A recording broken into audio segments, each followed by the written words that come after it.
Today's podcast is brought to you by Audible. Get a free audiobook download and a 30-day free trial at www.audibletrial.com. Heroes, Villains, and Sidekicks. Over 180,000 titles to choose from for your iPhone, Android, Kindle, or MP3 player. Episode 45, Herr Starr. His first appearance was in Preacher No. 1 in 1985, created by writer Garth Ennis and the amazing and late great artist Steve Dillon. Now this week on the Heroes, Villains, and Sidekicks, we'll be looking and learning about Herr Starr, soldier for a secret, very secret, organization known as the Grail, who is on a mission to find and recruit Jesse Custer to become the new Messiah. Oh, and he has like the worst luck of pretty much any man in comic. Yes, does he deserve it? He deserves quite a bit of what he gets, but he really gets a whole lot. And we'll look at that, of course, later as we go through the podcast. So today we look at one of my favorite characters in Preacher. And I think I've said that in all the Preacher episodes. So if you haven't listened to those, go back and take a listen. This also is unfortunately our last podcast in the Preacher series. Now, I know there are several more characters that we could talk about, but I think we've covered all the biggies and the ones that really, really matter. And today we'll actually be talking about a few minor characters that work in the Grail with Starr, so that'll be kind of cool. I also want to apologize for not getting an episode out in a couple weeks. We were on a vacation, and when we came back, the jet lag killed me, and all sorts of stuff happened, so now we're back on schedule. We'll be back having one out every Monday. So again, we covered a lot of the guys, but that being said, we in this episode we'll also be talking about some others, people in the Grail that I really like. One of them has one of my favorite storylines, actually. Now, and we'll be, like I said, we'll be talking about him later. So, but let's go ahead. Let's jump into Herr Starr and all the bad luck he has from all these unfortunate choices. Now, I have to say, bad luck, I don't really believe in bad luck. No such thing. Luck, and I'm using air quotes here, and if you're on the web, on YouTube, you're going to see air quotes, is really just a product of the accumulation of choices that you've made. I mean, that's just my opinion. There is no bad luck, there is no good luck, there are only your choices. And Herr Starr makes just terrible choices throughout the entire series, and he gets, I guess, what he deserves. So let's go ahead. Most of the time, we have talked about, in a lot of the other podcasts, the events that took place in Starr's sort of life through the comic. So, like, when we talked about Jesse, when we talked about Cassidy, all those people, we kind of really laid out a lot of who Starr was throughout the Preacher series. But so the thing I wanted to talk about today in this podcast is his earlier years, before he even knew about Jesse Custer, up to the moment he learned about him. So that's what we're going to be taking a look at today. Not so much who he was and what happened during the Preacher story, because we've talked a lot about that. And we will talk a little bit about it, but we're going to talk about how he got to be who he is. And now like I said, he's one of my favorite characters because he's very much like Jesse. He has a definite and rigid code of beliefs that he sticks to. And those beliefs, they guide what he's going to do. They guide his motivation. But it's on the opposite side of the coin as Jesse's. So let's take a look at actually how he got to have those rigid guidelines. So Herr Starr, now the first name, we don't really know his first name, so I'm going to refer to him as Herr Starr or Starr. Now, he first appeared in issue 13 of Preacher under the storyline The Hunters, and he actually appears in 50 issues, so he's in there quite a bit. Now, Starr was a soldier first, then he was actually introduced to the Grail on a mission where a guy who was there sort of took notice and then invited him on to join. So we're gonna get into that. Now, like many of the characters in Preacher, Starr got his own one-shot comic in 1988 titled One Man's War. And that's what we're going to be looking at in this episode. And I have to say, of all my specials, this one is probably my favorite for a couple reasons. One, I love the artist. Now, the artist was Peter, I am going to kill this name, Schneeberg? And Garth Ennis, of course, wrote it. So I love Schneeberg's art. I just love it. And the coloring is just perfect for the style of his art. It's very, very complimentary. Now, this book details Starr's life from 1974 through to when Preacher starts in the late 90s. And it's actually cool because it sort of breaks down the timelines like 1974, 1984. So we really get a timeline here. And here we even learn how Starr lost his eye. Now, if you're not familiar with what he looks like in the comic, again, I haven't got to see him in the show yet. But if you haven't seen him in the comic, of course, you can head over to the site, heroesvillainsandsidekicks.com, and I've got a lot of pages up there from this issue, and you can see what he looks like. But he is bald, very stern-looking man, and his one of his eyes, there are scars that sort of go like an X, almost like a star, over his eyes, like 1, 2, 3, 4, 5, and his eye is totally white. So we actually learn how that happens in this book. Now, again, this is a great special, and it clocks in at about 54 pages, which is pretty neat. All right, so let's get into the special and learn about Herr Starr before the Grail, how he joined them and then rose through their ranks. Then we'll look at his arc through the Preacher series a little bit and see how some of his underlings sort of managed having to deal with this person.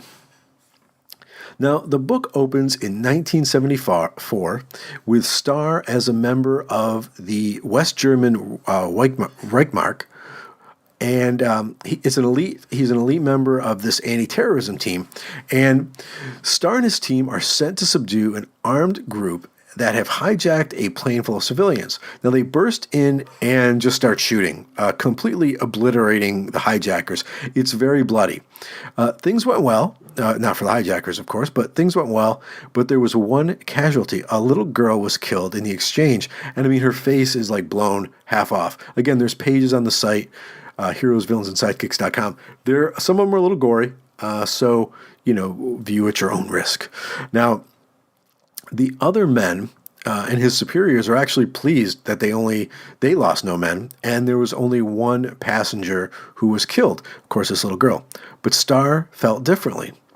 Now, one of the men watches him cradle the girl, and Starr looks up and says, "This is not how the world should be." Now, one of the men on his crew takes notice of this. He believes Starr to be a man of conviction, and then later invites Starr to join him and become a member of the secret organization that strives to better the world in a fairly warped way, but it strives to better the world. Now, this organization is of course called the Grail. Now, Starr is interested, and he decides to see what they're all about, and he meets with Einstein, one of the Grail's higher-ups, and Einstein lays out their plans. Now, they're a little wacky. The Grail believes that the end of the world is coming. Society is falling apart. We're all sinners. And, it's then that they decide the world is not worth saving. Now, the Grail, however, was, they weren't going to wait for it to just end. They were going to sort of put their finger on the scales and help the end of the world along a little bit by detonating a nuclear bomb over Baghdad, facilitating and stoking war between countries, bringing the world to the edge of Armageddon. Now, in this plan, it's a fairly complex plan. It goes over 2 or 3 pages, but they do that. Then Russia is obliterated by nuclear weapons. Then nuclear weapons are flying all over the place. And then at that point, all the nuclear weapons, all the silos in the world launch, and they're in the air, but they fail to detonate. Now, why? This is where it gets interesting. Because Christ, the Son of God, returns and saves mankind. Now, how does the Grail know this? How can they count on the big man himself? Well, apparently he lives in the Grail's house. Now, according to the Grail, Christ did not die on the cross, but was actually drugged by the Grail to, as a semblance of death. He was then taken down and spirited away to live out his life under the protection of the Grail. So we're already starting to see maybe if the other shows episodes didn't let you know why women's groups, Christian groups didn't like this one takes the cake, right? Now, the Grail, now to make sure that the quote-unquote power of Christ didn't get diluted from the actual Christ person, to keep the bloodline pure, he was bred in his own bloodline. So they kept, interbreeding, and we're going to talk about more on that in a minute. Now, again, Starr was interested, and he was given his first mission by Einstein, and if he performed well, he was in. So his mission was to silence a Grail defector who, when his story was told, was probably thrown into an insane asylum. But there were a couple of reporters that were starting to listen to his ramblings and sort of taking him serious. So Starr's mission was to silence the defector without raising any suspicions. Now, he accepted, and he came up with a solution that the Grail was not really prepared for. What he did was he blew up the entire asylum, killing everyone in it. Now, when Einstein there from the Grail voiced his concern and surprise, Starr simply said, "How many children died at Sodom and Gomorrah?" And with that, he was in. Einstein was like, "You're in." All right, now a word from our sponsor. For you, the listeners of the Heroes, Villains, and Sidekicks Show, Audible is offering a free audiobook download with a free 30-day trial to give you the opportunity to check out their service. Now, my son just saw this movie the other night and said it was fantastic. So it reminded me that, of course, it was a book, right? So in this episode, I'm actually recommending, I downloaded it because I wanted to listen to it again, the book It. So you can download it for your free book. And of course, it's narrated by Stephen King. It's written by Stephen King. Narrated by Steven Weber, who does a fantastic job. It is unabridged. It's 44 hours and 57 minutes. So head over there and get your free audiobook today. You just have to go to audibletrial.com/heroes, villains, and sidekicks. Again, to get your free audiobook, head over to audibletrial.com/heroes, villains, and sidekicks. All right, now back to the show.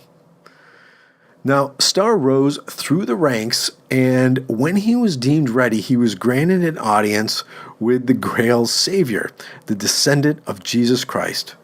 Now, remember, the descendants of Christ were bred within their own bloodline for, I guess, hundreds and hundreds and hundreds and hundreds and hundreds of years. Now, he got to meet the descendants of Christ in 1980. Now, suffice it to say, when Starr meets them, they are, deformed-ish, feces-throwing imbeciles, as he calls them. Now, the couple are naked, and they're living inside this sort of hut that's, in a cage, so they're caged, pretty much like a zoo. And Starr cannot believe what he is seeing, and Brendel, this is the guy who recruited him, he's there with him, and he's telling Brendel, I just can't believe this is happening. How can you think that these things are going to be the saviors of the world when you do this? And he, of course, just has faith. And with that, the man throws feces at them, just covering them in crap. So it's pretty gross. Now, and here's the thing. This is where you realize that the Grail truly believes that these, imbeciles are filled with the power of God, and that the child that they're going to have will be the new Messiah. Because it just happens that this is going to be a child when they're going to start their plan, so their child is going to be the actual Messiah. They believe that. They believe that it's just going to happen. And when the time is right and all the nuclear weapons are launched and the world really is about to end, that this inbred Christ child will manifest his powers and save the world. I mean, they're banking literally on launching every nuclear every nuclear weapon in the world, and they just have faith that this kid will all of a sudden start glowing or something, manifest the powers of Christ, and save the world. So they're insane, basically. But they believe it, and, what are you going to do? I'm sure they're going to be safed away somewhere, but I don't know. You really get a sense that they believe this. They believe this. They have an unwavering faith in their righteous mission. And as we all know, when you think you are right and that you have your God on your side, you believe you can pretty much do anything. And the Grail does. The Grail believes they can do this and they will be saved. The world will be saved. Now, of course, they also, if you think about it too, the world will be saved under a Christ that they think they control. So, that is a little scary. Now, that was 1980. Now, in 1982, Herr Starr has risen even higher in the Grail, even higher in the organization, and he is honored with a meeting who Starr describes himself as the most powerful man in the world, Allfather, leader of the Grail. Now, Allfather is huge. I mean, think of, the Blob from X-Men books, and Kingpin had a baby. I mean, he's gigantic, and he's always shown sort of like his eyes are half closed, and he's always eating. You can hear him kind of talk like this, like the guy from Monty Python, like, I can't eat another bite, just a thin wafer. But think of that. And he's always just grossly shoving food into his mouth. It's just like it's everywhere. And then he just sort of vomits, just projectile vomits the food out. It's pretty gross. Again, head over to the site, heroesvillainsandssidekicks.com, and I'll put some pages up for that. Now, Allfather informs Starr that he is being promoted to Sacred Executioner and will have a seat on the Grail Council and will sit at the right hand of the Allfather. But Allfather tells him it's not because of his spotless record. It's actually something else. Allfather then says because he has steel. He knows he has steel. And then Allfather, says quietly, because of a star for a star. Now, when Herr Starr hears this, he shows genuine shock. And it's really the first time we have seen Starr really show any emotion in this entire comic, Preacher's One Man War. And it's really interesting. So we know something important here is going to happen.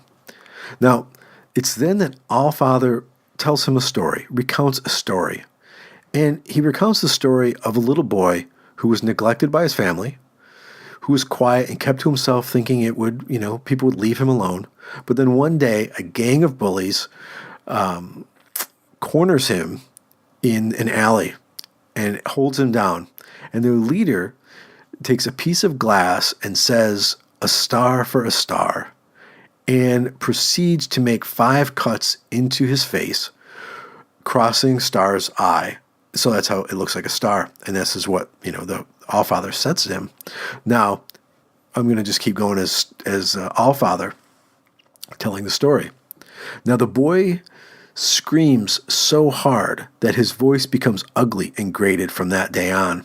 The boy's eye is damaged beyond repair and is removed. This happened when the boy was 5, but the Allfather doesn't end there. He continues the tale, saying that the deaths of the children start sometime after and are staggered about a year apart. One drowned in a river, one was crushed under a car, 2 brothers were burned to death when their house caught fire, and the leader of the group was found dead, having drunk weed killer, his spine bent backwards so his head touched his heels. The last one, the leader, died when the boy was 11. Allfather says patience, resolve, steel, and skill. Now, with that, he excuses Starr, who has bowed his head and is gritting his teeth. Again, we've never seen Starr with this kind of emotion. He is furious. And he just says, "Thank you, Allfather." So then we see Starr, and he's in the bathroom, and he is kneeling at the toilet. He might have been vomiting. Now he raises his head with tears in his eyes and says, "Patience, resolve, skill, and hate, All Father." Now, this is so cool because we learn, why Starr has this scar. We learn, what kind of man he is and how he developed into that. I mean, as a boy, to just systematically sort of plan the death of these other children. I mean, it's very cool.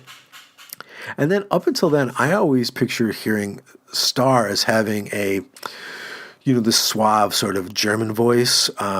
But here we learn that it's just coarse and grating. And it's very neat. I love that kind of detail. I mean, I just to sort of be able to hear his voice coming from the comic now. And I haven't seen the show, so I'm really curious to see what his voice is like on the show. And again, he's crying when he's saying this, and hate, All Father. And again, it's really the only time you see emotion coming from him in this whole book. Now, time passes, and in 1984, the descendants of Christ have their child, and he looks like some kind of alien, weird-looking, bug-eyed kid, man. And like I said, there's going to be images over the site, so head over there, heroesvillainsandsidekicks.com. And he looks bizarre. Now, in 1990, Starr he's ready to reveal his plan to Brendel. Now, this is the man who, brought him onto the team, brought him into the Grail. And Starr tells him, he sees that the Grail actually has a great plan to bring order to the world, because that's all he wants is order, Starr. Now, but, to put the plan in the hands of, as he calls it, that monkey child, and faith would just be a waste. Now, Brendel is horrified. As far as he's concerned, Starr is blaspheming the Son of God. He believes that this, inbred monkey boy kid is the Son of God. He believes he is Christ incarnate, pretty much, and he is horrified. And the art on that page is great. His face, he's in tears. Now, Starr reveals his plan is to allow all the Grail's plans to continue, but to find another Messiah, his own Messiah, one that is not an idiot, and that, of course, since he doesn't need the quote-unquote Son of Christ idiot child, he plans on killing him. And Brendel asks if Starr has forgotten that that little girl, the little girl that he cradled and said it doesn't have to be like this. And what he didn't understand was he didn't care about the girl. He didn't care about the dead girl. He cared that it didn't have to be like this, that it needed to be orderly. That was the important thing. The world needed to be orderly, not that this little girl dies. And when Brendel asks if he remembers her, he just says, "I would kill 1,000,000 little girls. I am at war." And he's at war with chaos. And of course, he then goes ahead and he has to kill Brendel. But he needed to tell him that. And I found that interesting that, Starr really has no physical or emotional attachments with anyone, but he told him that story and he killed him quickly, which I thought that was interesting because he never really had to tell him that. He could have just got him killed. We then jump to 1994, and Starr is biding his time. He's still disgusted with the monkey boy the Grail believes is the Messiah. The boy is now in his teens and is just a complete inbred imbecile. And I'm using the words that he's using. And he looks hilarious. So check out the site to see it. It's got this one unibrow thing going on. It's hilarious. So Starr is given... Now, but he doesn't want him. He doesn't think he can do this. He obviously doesn't believe. He has no faith. Now, Starr is given the answers to all his problems when an actual angel is captured by the Grail. Have some coffee there. And, this is the father of Genesis, which we've talked about in other episodes. Now, Starr tortures him and learns all about Genesis. And most importantly, he learns about Jesse Custer, the man with the power and the voice of God. And Starr knows he has found his Messiah and his plans can move forward. So it's really interesting to know, like, now we find out how Starr even found out about Jesse, how he knew that this other person can be used as Messiah. So let's jump into the Preacher series. Like I said, we've covered a lot of Starr's adventures in other episodes, so just go back and listen to those in the Preacher series that we just did. So, again, subscribe on iTunes and grab those. Oh, and when you're subscribing, leave a quick review if you get a chance. I'd really appreciate it. Or you can, leave some comments here in this YouTube video. But if you could go to iTunes and leave a review, they really help us move up the rankings and really help other people find out about us. So if you get a chance, head over there and leave a review and subscribe.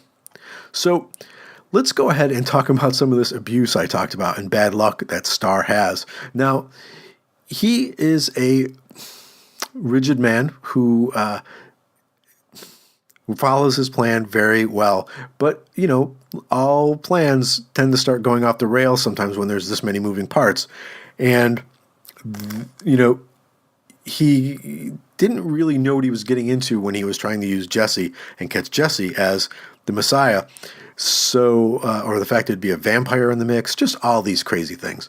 The Saint of Killers, everything. So let's talk about, and I've got these in bullet points here, so I remember them. The things that happen to Starr, the bad things that happen to Starr as he's on his mission to get Jesse. Now, number one, and I don't think these aren't in order, but one, he is raped by a male prostitute, which introduces a new kink in his sexual appetites when he's with prostitutes. He's with a lot of prostitutes and usually does very degrading things to them and with them. He's strange. He's got some strange sexual picadillos, let's put it that way.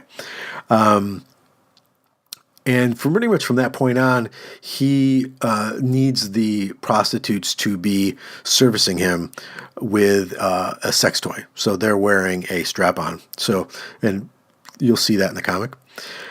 Let's see. Number two, he has his penis and testicles bitten off by a very large dog. So at one point, he loses everything. Number three, he is held captive by three brothers in the desert in a cave who cut off his leg and eat it. So let's just up to three at this point. Let's see. He's lost his penis, his testicles, and half of one leg. At one point, Tulip shoots half his ear off in a gun battle. That's 4. 5. Jesse cuts an X into Starr's bald head, which is funny because this pretty much makes him look like a big penis because he's got this X carved in the top of his head. And he's so embarrassed about that he tries on hats. And I've got this hilarious page over on the site where he's trying on all these weird different hats.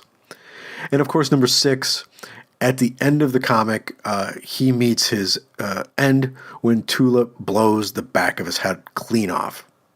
So these are all things, plus other things, beatings he's taken. But those are some of the biggies that happens to Starr. Now, it's hilarious.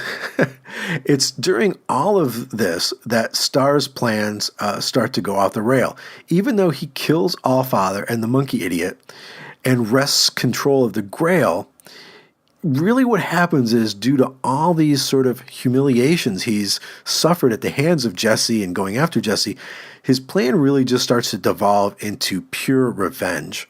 Because most of the Grail isn't with him.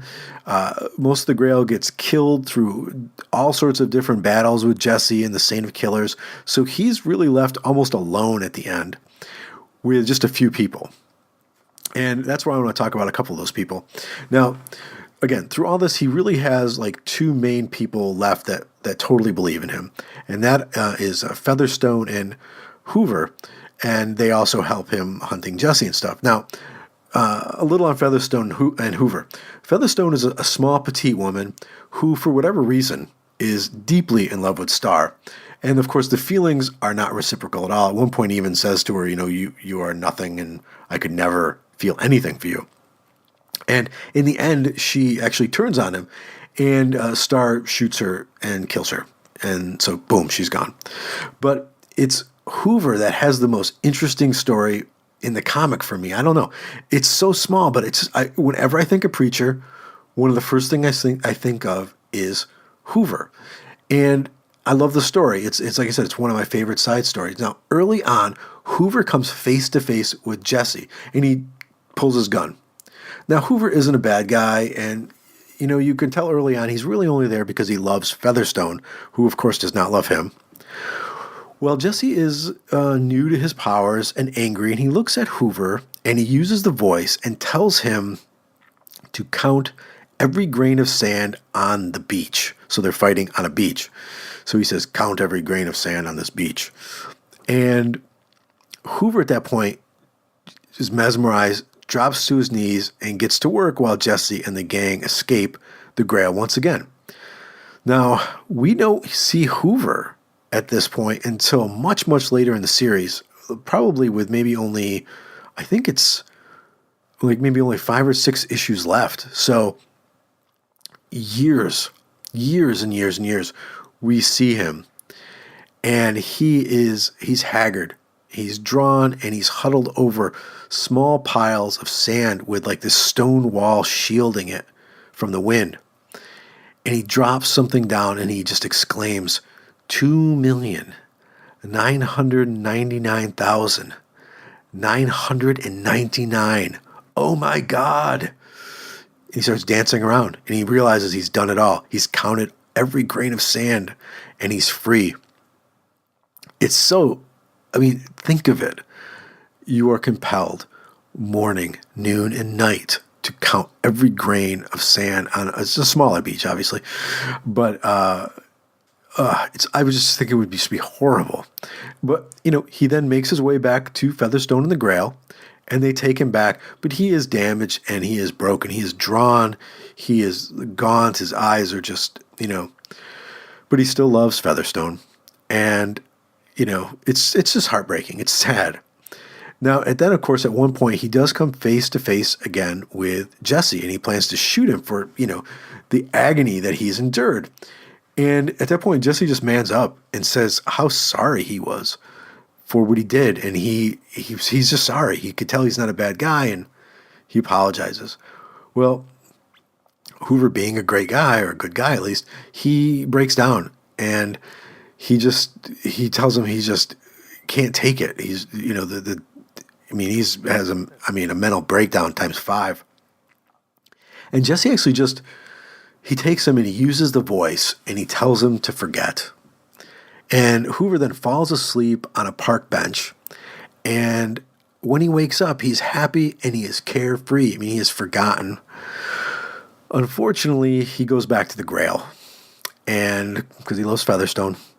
And unfortunately, when he does that, he is killed during the whole battle at the Alamo. Starr ends up shooting him. When Hoover sees that he's killed Featherstone, he tries to shoot Starr. Starr kills him. He's dead. He's one of the characters, Grail side, the only character Grail side, but one of the characters in the book I really wished he'd made it. I just, because he has such a horrible, horrible life that I really wish he made it, but he didn't. And of course, in the end, Starr himself, with a gun battle with Tulip, is killed, back of the head totally blown off. So it was interesting that we always thought that it would be between Jesse and Starr, but in the end, it's Tulip who kills him. And of course, the world doesn't blow up, and everything is fine.